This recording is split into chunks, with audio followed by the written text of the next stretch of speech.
Hello everyone, मैं हूं अभिषेक साहू, आपका बायोलॉजी एजुकेटर। और आज का अपना टॉपिक है ऑक्सी हीमोग्लोबिन डिसोसिएशन कर्व, जो कि class 11 NCERT breathing and exchange का बहुत ही इंपॉर्टेंट टॉपिक है। ये बच्चों को थोड़ा कॉम्प्लेक्स भी लगता है, इसलिए आज इसको 10 to 15 मिनट्स अपन आसान कर देंगे और समझेंगे।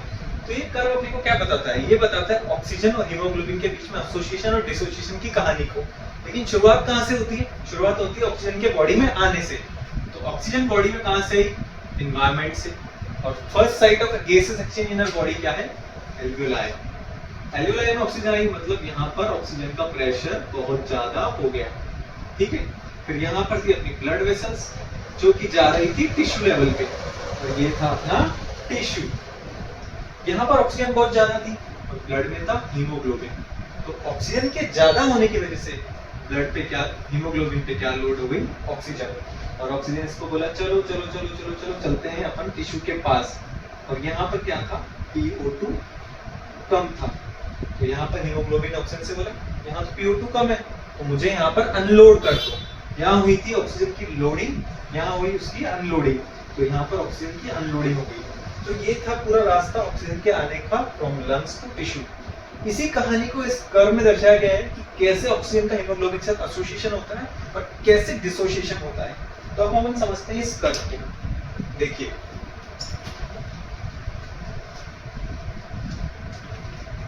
हंड्रेड परसेंट सेचुरेशन और PO2, मतलब ये कर्व किसके बीच में बना हुआ है? Percentage saturation of haemoglobin with oxygen और पार्शियल प्रेशर ऑफ ऑक्सीजन के बीच में। कहानी शुरू होती है यहाँ से। इस ग्राफ को अपन यहाँ से रीड करते हैं, इस ग्राफ को अपन रीड करते हैं ऊपर से। कहानी शुरू होती है यहाँ से, मतलब जब सैचुरेशन कितना है? 100%। अब सैचुरेशन का मतलब ये है अपना हीमोग्लोबिन का मॉलिक्यूल, जो कि एक बार में बाइंड कर सकता है 4 ऑक्सीजन से। तो ये है पहला ऑक्सीजन, ये है दूसरा ऑक्सीजन, ये है तीसरा, ये है चौथा। मतलब जब एक ऑक्सीजन बाइंड करेगा तो हीमोग्लोबिन कितना सैचुरेट हो जाएगा? 25%। जब दूसरा बाइंड करेगा तो 50%, तीसरा बाइंड करेगा तो 75% और चौथा बाइंड करेगा तो 100%। तो ग्राफ स्टार्ट हो रहा है 100% सैचुरेशन। मतलब ये कौन सी जगह होगी? ये होगा एल्वियोलाई, जहां पर पार्शियल प्रेशर ऑक्सीजन बहुत ज्यादा है और हीमोग्लोबिन पूरा बाइंड किया हुआ है ऑक्सीजन से। तो ये है एल्वियोलाई से। अब इस हीमोग्लोबिन को ब्लड के थ्रू जाना है टिश्यूज में। तो यहाँ से चला चला चला चला गया टिश्यूज की तरफ। अब एक टिश्यू पे पहुंचा जो अपनी नॉर्मल लेवल पे है, जिसका PO2 40 है। मतलब वो नॉर्मल कंडीशन में ना कोई हैवी एक्सरसाइज कर रहा है, नॉर्मल डेली एक्टिविटी कर रहा है, जिसका PO2 है 40 mmHg। तो क्या होगा? जब हीमोग्लोबिन के साथ ऑक्सीजन जाएगा एल्वियोलाई से टुवर्ड्स द टिश्यू, तो टिश्यू को मेटाबॉलिक एक्टिविटीज के लिए ऑक्सीजन की जरूरत है। तो ये था 100% सैचुरेटेड। जब ये क्या नॉर्मल डेली एक्टिविटी वाले टिश्यू पे जो ज्यादा एक्टिविटी नहीं कर रहे हैं, जो अपने नॉर्मल लेवल पे है, जिसका प्रेशर 40 mmHg पर है, उसको डिलीवर कर देगा एक ऑक्सीजन 1 O2। और 100 ml ऑफ ब्लड कितना ऑक्सीजन कैरी करता है? 20 ml। तो अगर वो एक ऑक्सीजन को अनलोड कर देगा तो मतलब कितने ऑक्सीजन को अनलोड कर दिया? Equal to 5 ml। तो यहाँ पर डिसोसिएशन कितना हो गया? 25%। डिसोसिएशन कितना है? 25%। और बचा हुआ सैचुरेशन कितना रहेगा? 75%। सिंपल इसी कहानी को अपन ने दे दिया है कर्व के फॉर्म में। 100% सैचुरेशन एल्वियोलाई से गया टिश्यू पे, टिश्यू पे था 40 mmHg का प्रेशर। यहाँ पर एक ऑक्सीजन की अनलोडिंग हो गई, सैचुरेशन बचा 25% और डिसोसिएशन कितना हो गया? 25%। ये है डिसोसिएशन, ये है सैचुरेशन। ये दो वर्ड्स अपने को क्लियर करना है, कहानी क्लियर हो जाएगी। फिर चलो वापस एक मौका और देते हैं। इस टाइम एल्वियोलाई से गया ऑक्सीजन ब्लड के थ्रू ऐसे टिश्यू पे जहां पर पार्शियल प्रेशर थोड़ा और कम था। कितना था? 30 mmHg। 30 था, तो मतलब इसको ऑक्सीजन की ज्यादा जरूरत थी, क्योंकि ऑक्सीजन का प्रेशर कम है। तो ज्यादा जरूरत थी तो ज्यादा ऑक्सीजन को डिलीवर करना पड़ा। तो अपन ने इस बार कितना डिलीवर कर दिया?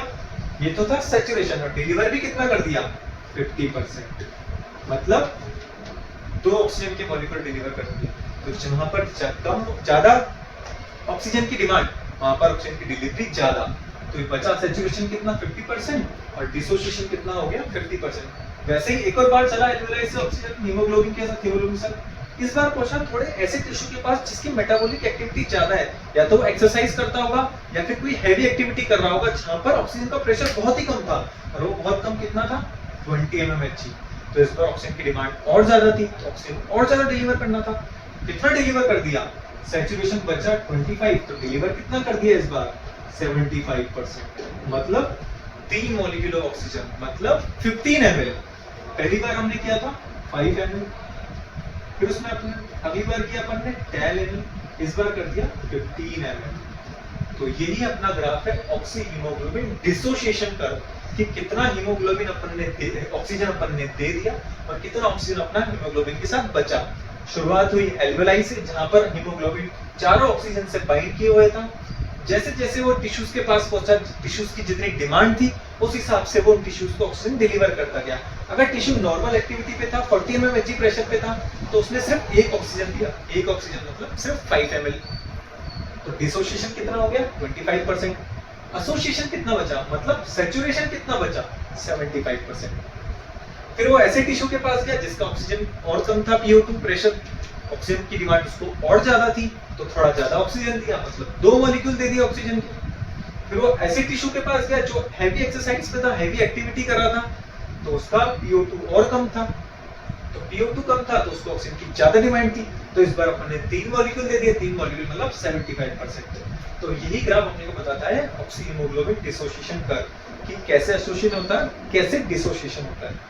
अब इसके अंदर जहां से क्वेश्चन आता है वो है मोस्ट इंपोर्टेंट फैक्टर जो इस ग्राफ को अफेक्ट करते हैं, मतलब इस ग्राफ को या तो राइट शिफ्ट करवाते हैं या तो लेफ्ट शिफ्ट कराते हैं। अभी राइट शिफ्ट क्या है, लेफ्ट शिफ्ट क्या है, मतलब ऑक्सीजन और हीमोग्लोबिन की एफिनिटी को या तो बढ़ाते हैं या फिर घटाते हैं। तो वो कौन से फैक्टर्स हैं जो ऑक्सीजन की एफिनिटी को बढ़ाते हैं और घटाते हैं, उसमें अपन 2 शिफ्ट देखेंगे। एक होता है राइट शिफ्ट, ठीक है बच्चों, एक होता है लेफ्ट शिफ्ट।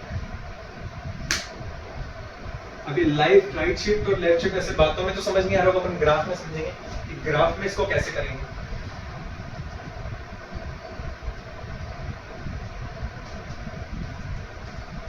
देखो राइट शिफ्ट मतलब इस साइड शिफ्ट होना ग्राफ का, ये है right side.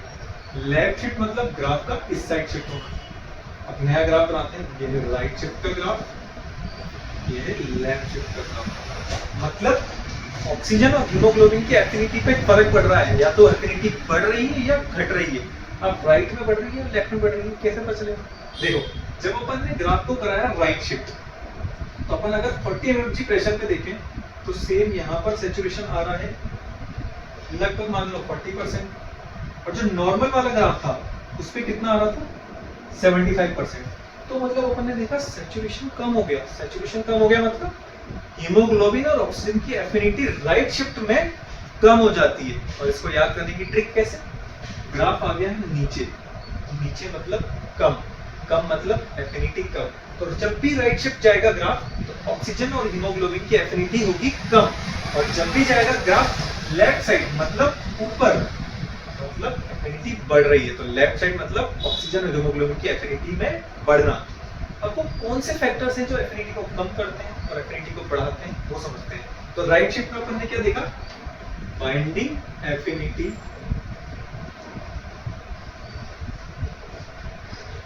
Of oxygen and haemoglobin decreases. मतलब अगर एफिनिटी डिक्रीज हो रही है तो क्या हो रहा होगा, एसोसिएशन या डिसोसिएशन। तो यहां पर हो रहा होगा डिसोसिएशन। डिसोसिएशन का मतलब ऑक्सीजन हीमोग्लोबिन आपस एक दूसरे से दूर जा रहे होंगे, और वो कौन सी जगह जाते हैं, एल्वेलाई में या टिश्यू लेवल पे। एल्वेलाई पे तो सैचुरेशन 100%, तो वहां तो दूर जाने का सवाल ही नहीं है।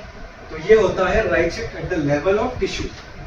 ये कहां होता है, टिश्यू लेवल पर, ठीक है। तो राइट शिफ्ट मतलब एफिनिटी कब कम होगी ऑक्सीजन और हीमोग्लोबिन की, at the level of tissue. और वो कौन से फैक्टर्स हैं, अपन ने देखा था टिश्यू लेवल पे क्या होता है, PO2 कम होता है। PO2 कम होगा तो ऑक्सीजन को डिलीवर कर दिया जाएगा। PO2 कम होता है तो क्या ज्यादा होता है, PCO2 ज्यादा होता है। तो टिश्यू लेवल पे PO2 कम होता है, PCO2 ज्यादा होता है। और PCO2 के साथ साथ 2-3 फैक्टर्स और होते हैं जो उसके साथ साथ प्रोपोर्शनल में काम करते हैं, वो होते हैं H+। H+ ज्यादा मतलब एसिडिटी ज्यादा, एसिडिटी ज्यादा मतलब pH कम। और एक और फैक्टर है यहाँ पर अपना 2,3 BPG, और एक और यहाँ पर टेम्परेचर। तब ये फैक्टर कैसे अफेक्ट करते हैं? पहला है PO2। अगर टिश्यू पे PO2 कम है मतलब ऑक्सीजन की डिलीवर करने की जरूरत है, तो ऑक्सीजन को डिलीवर करने के लिए उनको डिसोशिएट होना पड़ेगा। तो अगर डिसोशिएशन होगा तो ग्राफ राइट शिफ्ट। अगला है PCO2 ज्यादा, CO2 ज्यादा है तो वहां पर भी ऑक्सीजन को डिलीवर करना पड़ेगा, तो ऑक्सीजन को डिलीवर करना है तो वापस से डिसोशिएशन ज्यादा। फिर H+ ज्यादा, H+ ज्यादा है तो भी अपने को ऑक्सीजन को डिलीवर करना है, तो यहाँ पर भी अपना डिसोशिएशन होगा। फिर आता है 2,3 BPG। अभी 2,3 BPG क्या है? 2,3 BPG ग्लाइकोलिसिस का एक इंटरमीडिएट प्रोडक्ट है जो कि एफिनिटी शो करता है हीमोग्लोबिन के साथ ऑक्सीजन से भी ज्यादा। तो ये 2,3 BPG अगर ज्यादा हो जाएगा तो ये हीमोग्लोबिन से बाइंड कर जाएगा, ऑक्सीजन को डिसोशिएट करवा देगा। तो अगर 2,3 BPG ज्यादा तो ग्राफ भी राइट शिफ्ट होगा। टेम्परेचर ज्यादा मतलब टेम्परेचर ज्यादा किसका होगा? वो टिश्यू जो ज्यादा मेटाबॉलिकली एक्टिव होगा। अगर वो ज्यादा मेटाबॉलिकली एक्टिव है तो उसका टेम्परेचर ज्यादा है। अगर टेम्परेचर ज्यादा है तो उसकी ऑक्सीजन की डिमांड ज्यादा है, तो उसको ऑक्सीजन देने की ज्यादा जरूरत है। अगर ऑक्सीजन की डिमांड ज्यादा है तो अपन वहां पर हीमोग्लोबिन ऑक्सीजन का डिसोशिएशन करवाएंगे। तो ये सारे फैक्टर्स हैं जो राइट शिफ्ट कराते हैं। इसको याद कैसे करेंगे सर? याद नहीं होती है कुछ नहीं, ये ट्रिक एक ही ट्रिक है। सब कुछ बढ़ाने पर ग्राफ राइट शिफ्ट जाएगा। CO2 बढ़ा तो राइट शिफ्ट, H+ बढ़ा तो राइट शिफ्ट, 2,3 BPG बढ़ा तो राइट शिफ्ट, टेम्परेचर बढ़ा तो राइट शिफ्ट। सब कुछ बढ़ाने पर ग्राफ राइट शिफ्ट जाएगा, सिर्फ pH को छोड़ के। अपन pH के लिए क्या याद करते हैं? H+। तो H+ बढ़ाने पे राइट शिफ्ट जाएगा। तो ये होगी इसकी ट्रिक। अगर आपको राइट शिफ्ट समझ आ गया तो लेफ्ट शिफ्ट जस्ट अपोजिट है। यहाँ पर बाइंडिंग एफिनिटी डिक्रीज हो रही है, यहाँ पर बाइंडिंग एफिनिटी इंक्रीज हो रही है। यहाँ डिसोशिएशन हो रहा है, यहाँ पर एसोसिएशन हो रहा है। क्या हो रहा है बच्चों? एसोसिएशन। ये टिश्यू लेवल पे होता है, तो ये कौन से लेवल पे होगा? लंग्स के लेवल पे होगा। और हमने लंग्स में देखा था वहां तो PO2 ज्यादा है, तो ये सारे फैक्टर पर उल्टे कर देंगे। PO2 ज्यादा, PCO2 कम, H+ एसिडिटी, pH का ज्यादा होना पड़ेगा, H+ को कम होना पड़ेगा, H+ को ज्यादा होना पड़ेगा। उसके बाद 2,3 BPG भी कम, टेम्परेचर भी कम। तो ये फैक्टर्स हैं जो ग्राफ को या तो राइट लेके जाएंगे या लेफ्ट लेके जाएंगे। बहुत ही सिंपल था, ट्रिक अपने को याद रखना है। ऑक्सीजन को छोड़ के बाकी ऐसे फैक्टर्स जो बड़े हुए हैं, PCO2 बढ़ा है, टेम्परेचर बढ़ा है, 2,3 BPG बढ़ा है, कुछ भी बढ़ाओ ग्राफ जाएगा राइट शिफ्ट, ऑक्सीजन और हीमोग्लोबिन की एफिनिटी हो जाएगी कम। ये था अपना ऑक्सी हीमोग्लोबिन डिसोसिएशन कर्व, जिसमें अपन ने देखा राइट शिफ्ट, लेफ्ट शिफ्ट। इसी से मेनली क्वेश्चन आते हैं, इससे अपने सारे क्वेश्चन ऑलमोस्ट सॉल्व हो जाएंगे। अब एक छोटा सा कंसेप्ट आता है फीटल हीमोग्लोबिन का और मायोग्लोबिन का। वो क्या होता है वो समझते हैं। तो बच्चों अपन ने देखा था एक होता है HbF, एक होता है Hba। ये होता है फीटल हीमोग्लोबिन, ये होता है एडल्ट हीमोग्लोबिन। इसके अंदर होती है अल्फा-2 एंड बीटा-2 की चेन्स पॉलीपेप्टाइड में। इसके अंदर होती है अल्फा-2 एंड गामा-2। ये है फीटल की आरबीसी, ये है एडल्ट हीमोग्लोबिन की आरबीसी। इनके अंदर क्या होता है? ग्लाइकोलिसिस हो रहा है दोनों आरबीसी में। तो ग्लाइकोलिसिस के दौरान 2,3 BPG बन रहा है, 2,3 BPG बन रहा है। तो 2,3 BPG की एफिनिटी हीमोग्लोबिन के साथ ज्यादा होती है एज कंपेयर टू ऑक्सीजन। तो वो क्या करता है? हीमोग्लोबिन से बाइंड कर जाता है और ऑक्सीजन के डिसोसिएशन करवा देता है। तो क्या होता है? एडल्ट्स के अंदर 2,3 BPG हीमोग्लोबिन के साथ बाइंड कर जाता है, लेकिन फीटस के अंदर वो बाइंड नहीं कर पाता। क्यों? क्योंकि 2,3 BPG सिर्फ बीटा चेन से बाइंड कर पाता है और बीटा चेन फीटस के पास होती ही नहीं है। तो हीमोग्लोबिन के साथ ऑक्सीजन की एफिनिटी किसकी ज्यादा? फीटल हीमोग्लोबिन की या फिर एडल्ट हीमोग्लोबिन की? एडल्ट में तो ये बाइंड कर जा रहा है तो एफिनिटी को कम कर दे रहा है, फीटस में 2,3 BPG बाइंड ही नहीं कर पाता। तो ऐसा देखा गया है कि जो फीटस की हीमोग्लोबिन एफिनिटी होती है ऑक्सीजन के साथ, वो एज कंपेयर टू एडल्ट बहुत ज्यादा होती है। तो अगर एफिनिटी ज्यादा, तो आप मुझे बताएंगे ग्राफ किधर शिफ्ट होगा, राइट या लेफ्ट? अगर एफिनिटी ज्यादा है तो जो फीटल हीमोग्लोबिन का ग्राफ होता है वो लेफ्ट तरफ होता है। कैसा ग्राफ होता है, देखो ये है ग्राफ हीमोग्लोबिन का और ये है ग्राफ फीटल हीमोग्लोबिन का। ठीक है बच्चों, ये है फीटल हीमोग्लोबिन का, ये है एडल्ट। और ये ग्राफ कैसा शेप होता है हीमोग्लोबिन का, अपने को याद रखना है। इस ग्राफ की शेप होती है सिग्मोइडल। ये होता है फीटल हीमोग्लोबिन का ग्राफ। अब एक आता है मायोग्लोबिन, जो कि एक पिगमेंट होता है, मसल के अंदर प्रेजेंट होता है। मायोग्लोबिन क्या करता है, ऑक्सीजन को स्टोर करता है, वो ऑक्सीजन को कैरी नहीं करता। और वो कितने ऑक्सीजन को स्टोर करता है, सिर्फ 1। तो उसका ग्राफ कैसा आता है, उसका ग्राफ आता है हाइपरबोलिक। कैसा ग्राफ आता है, हाइपरबोलिक। ये है मायोग्लोबिन का ग्राफ। और सबसे ज्यादा ऑक्सीजन की जो एफिनिटी हीमोग्लोबिन के साथ होती है वो होती है मायोग्लोबिन के साथ, ना कि हीमोग्लोबिन के साथ। जो एफिनिटी ऑक्सीजन की वो सबसे ज्यादा मायोग्लोबिन के साथ है, तो उसका ग्राफ और ज्यादा लेफ्ट की तरफ आता है। तो ये हो गया एडल्ट हीमोग्लोबिन का ग्राफ, ये हो गया फीटल हीमोग्लोबिन का ग्राफ, और ये हो गया मायोग्लोबिन का, जो कि हाइपरबोलिक होता है। कैसा होता है, हाइपरबोलिक। तो यही था अपना टोटल टॉपिक, जिससे क्वेश्चंस आ सकते हैं। वो अपने टॉपिक कवर कर दिया है, विदिन 10 to 15 मिनट्स अपना टॉपिक कवर हो चुका है। तो oxy haemoglobin dissociation curve, I hope आपको ये समझ आया होगा। Thank you so much. मुझे टाइम क्यों नहीं बताया।